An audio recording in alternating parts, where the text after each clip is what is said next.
Well, hey everyone, welcome to another episode of Brax Tax. I had some time today, and so I recorded the last episode and this episode one after the other because this is what I wanted to do today. So let's dive right in. If God already knew that Adam and Eve would sin, why did he create them in the first place? Now, as I'm reading that question, I'm seeing that there's a lot of layers to that question, right? Why would he create people, beings that he knew would disobey him? That's a really good question. I think what we can learn from the Bible and see in the Bible is that God is love. That's 1 John 4, I think 16 and 18. There's a couple different places in 1 John chapter 4 where this is said. God is love. And God, I think, in the overflow of who he is and his love has to, well, not has to, but it just kind of happens that he's going to create stuff. So that would answer the question, why did he create? Is, well, because he is love, and in the overflow and bubbling joy and love that is within God, he just makes stuff. So that answers the create part, but why would he go through with it if he knows that Adam and Eve are going to sin? Well, we could say, for one, God's going to do what reveals himself. He's going to do things that reveal his character, what kind of person he is. So he is going to make Adam and Eve. He loves them so much, even before they're created, because they exist within his mind, because he has these thoughts of them.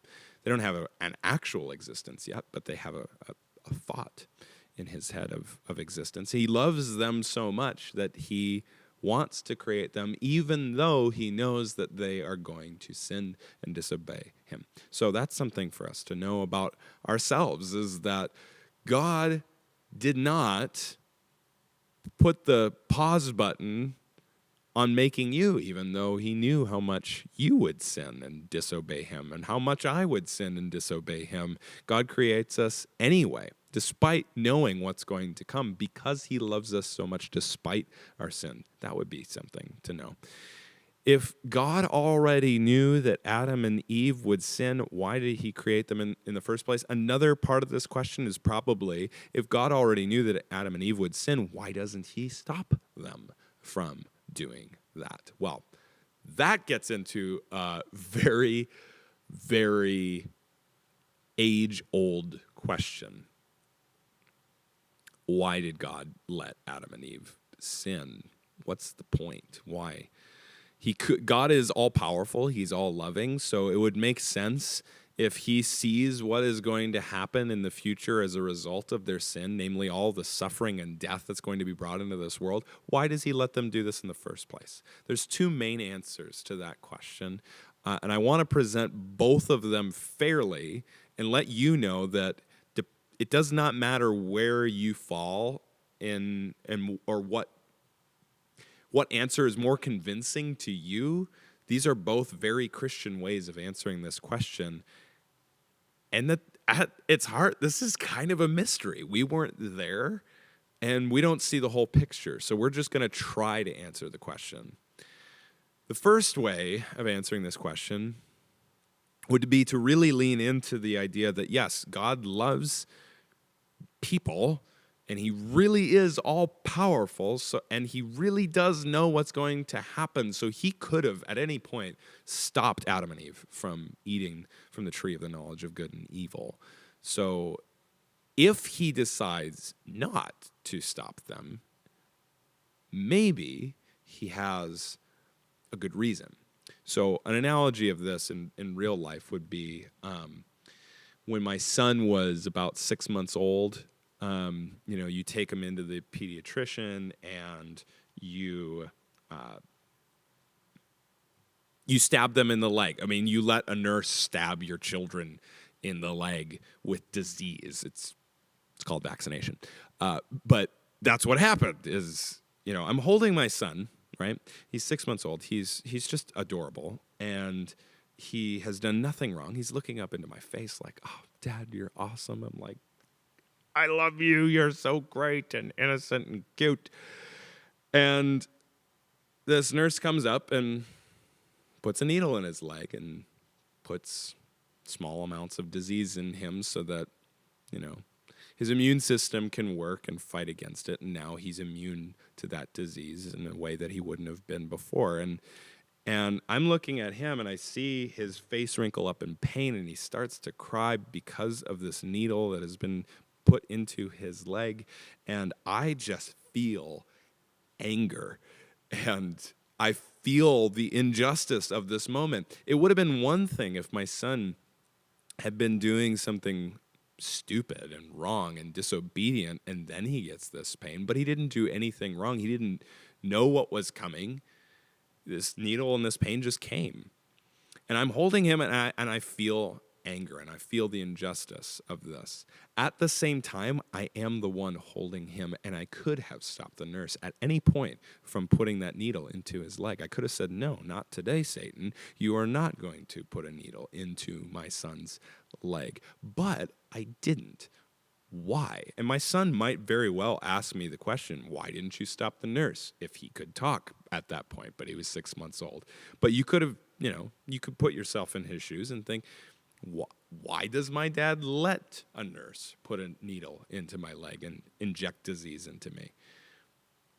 Because as his dad, I'm letting this pain happen because I love him.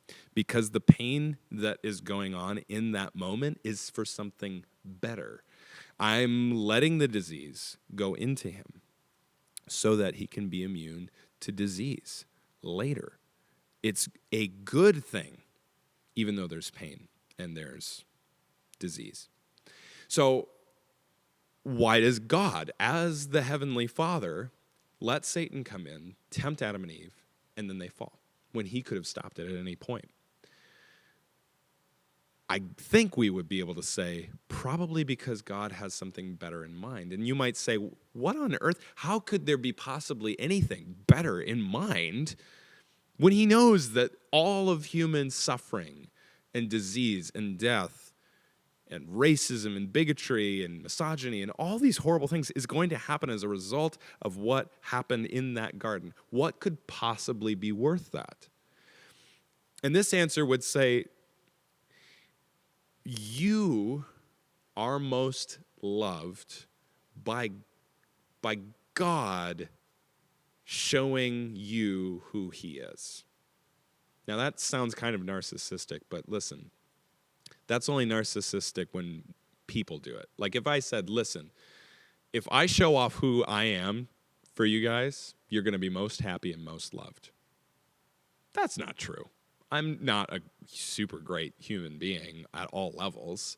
And so I could never possibly totally make you happy and satisfy all your wants and needs and desires and make you feel the most loved. I can't do that. But that's because of who I am.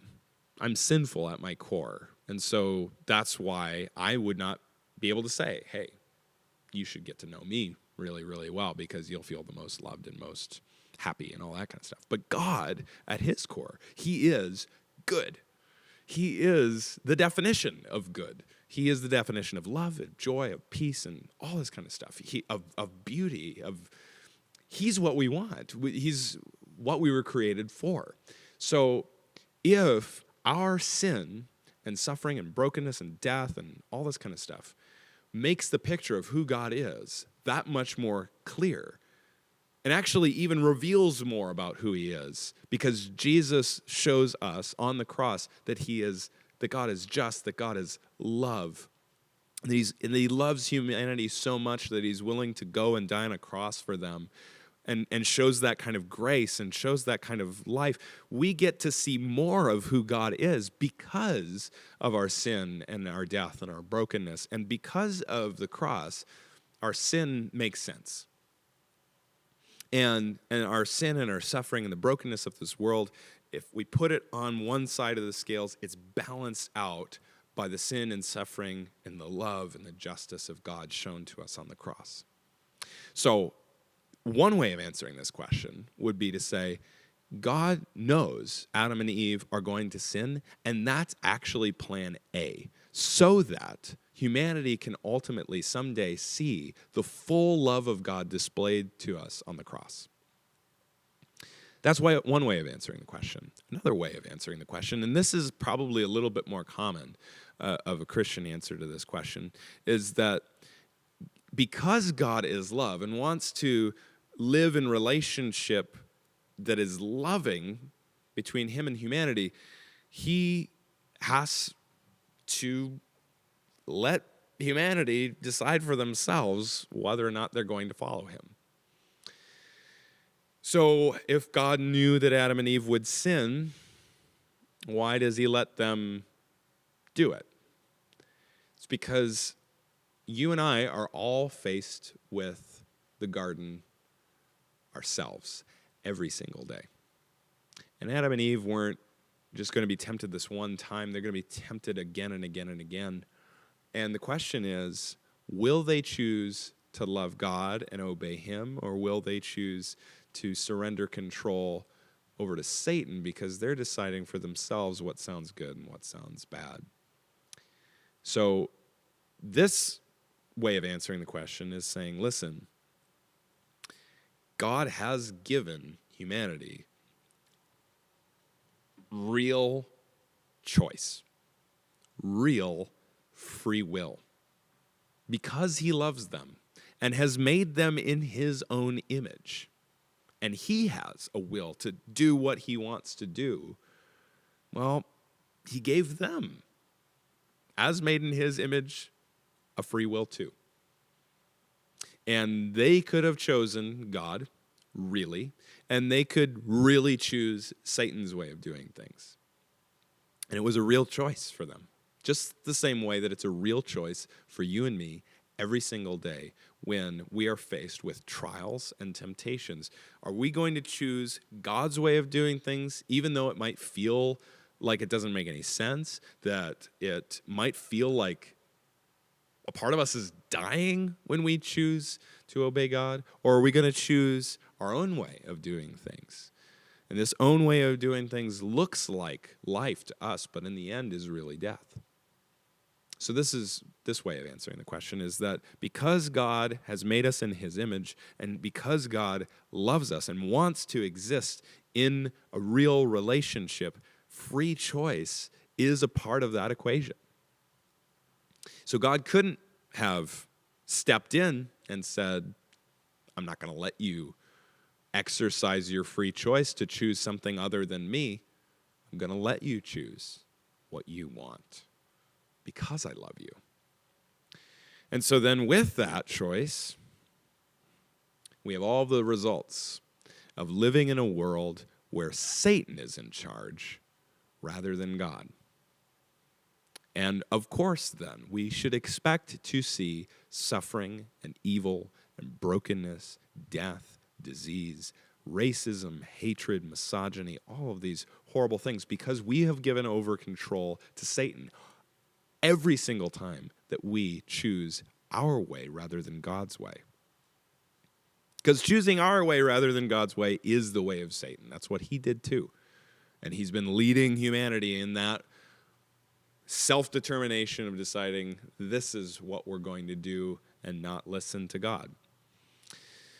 So those are the two ways a Christian can answer that question. I think there's truth in both of them, which then gets to this idea of what's the relationship between God being in control of everything and humanity's free will. Is God really in control of everything if he's said, you guys are going to choose for yourselves? Is he really in control? How could we say that God is in control when he's said, you guys have a free will, and I'm not going to do anything to step on your toes because I've given you a free will? Wouldn't the Bible not make any sense, actually, if God said, you guys have total sovereign free will and I'm never going to do anything to upset that? Because we have all over in the Old Testament and the New Testament God doing things that kind of mess with people's choices. So, what's the relationship between God being in control of everything and humanity having a free will? I'm glad you asked. there's a lot of different ways of answering this question too. I mean, the one would be to say humanity really does have a free will, and that's total, and God's never going to do anything about that. He's never going to try to manipulate your choices or influence your choices even. He's going to just give you total free will. The most extreme version of that is what's called deism. Deism is this idea that, and it was actually popular even during the 1700s. Benjamin Franklin was a deist. And this was the idea. It was kind of like the highbrow, like, oh, if you're really smart, you'll believe deism, that kind of thing during that time. And deism is this idea that God exists. He set up this whole universe to work like a well-machined and well-designed clock. He wound up this universe like a clock, and then he let it go, and then he now just doesn't do anything with it. Because he is choosing to let humanity choose, he's just kind of absent now. That's one way of looking at it. Then there's something that's a little bit more like, well, God has free will, and you have free will, but he is kind of still involved.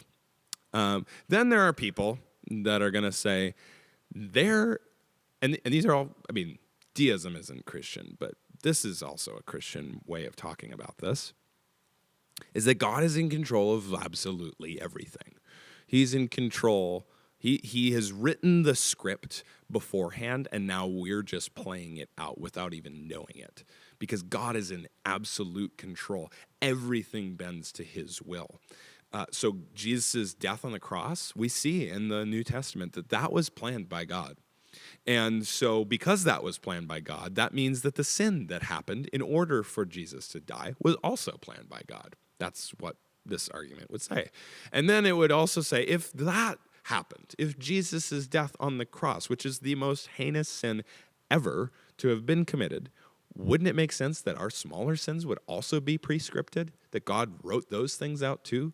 And if those things are prescripted, if sin is pre-written by God and predetermined that is going to happen, then wouldn't it also make sense that small things like atoms and dust mites and molecules and black holes and galaxies, that all of that would also be predetermined by God and prescripted, and now all these things are just moving in subjection to his will?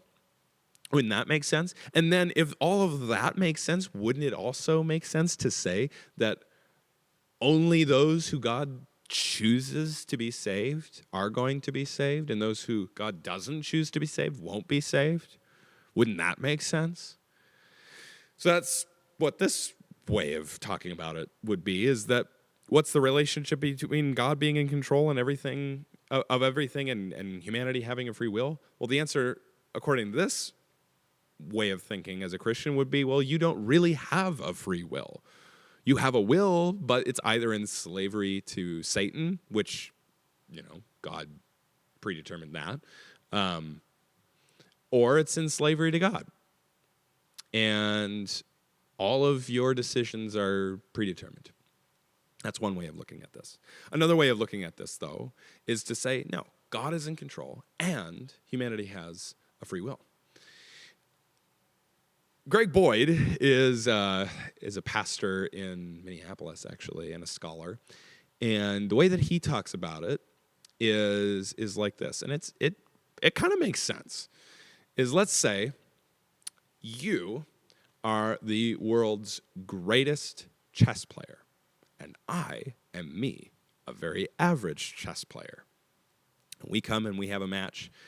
Wouldn't everyone watching that chess match say you are in total control of the game the whole time? The outcome is determined. You are going to win this game, and I am not. Why? Because you are the greatest chess player that has ever walked the planet, and I am just an average chess player. So I have real choices to make, right? I can move my pawn, and I can move my rook, and all that kind of stuff. And you are going to react to my movements, and I'm going to react to yours, because we're both people in a chess match. reacting to each other, both trying to win. But you are so wise and intelligent and skilled and powerful because you're the greatest chess player on the planet. You are going to win. And yet, I have free will. And yet, we would say that you're in perfect control from start to finish in the game. That's what Greg Boyd talks about when it comes to the relationship between humanity's free will and God's sovereignty or being in control.